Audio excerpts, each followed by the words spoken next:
শুরু করছি যোদ্ধা জাতির মানুষের ছোট্ট একটা ইতিহাস।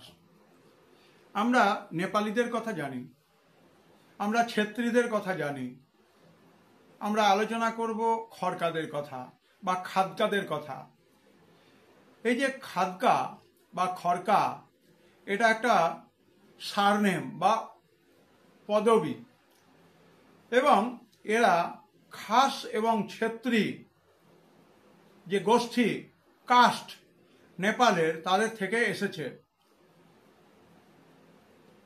খাদগা, সেই খাদগা শব্দ খাড়কা বা খড়কা, যার অর্থ তরবারি বা সোর্ড। খাড়কারা প্রকৃতপক্ষে যোদ্ধা।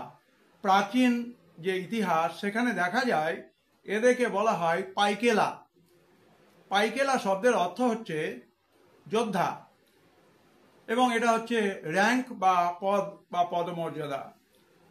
এরা বিভিন্ন ধরনের যে ছোট ছোট উপজাতীয় গোষ্ঠী ছিল, তাদের শাসক ছিল, এবং গোর্খা সাম্রাজ্য প্রতিষ্ঠার আগে এদের প্রচণ্ড দাপট ছিল। পদবী হিসেবে এরা মগর সম্প্রদায়ের সঙ্গে সংশ্লিষ্ট, এবং নেপাল ও ভারতবর্ষের বিস্তীর্ণ অঞ্চলে এই খড়কা বা খাড়কা বাহাদুরদের দেখা যায়। অত্যন্ত সংক্ষেপে খড়কা জনগোষ্ঠী সম্পর্কে ধারণা দেওয়া হলো in the light off history, ইতিহাসের আলো ইউটিউব চ্যানেলে।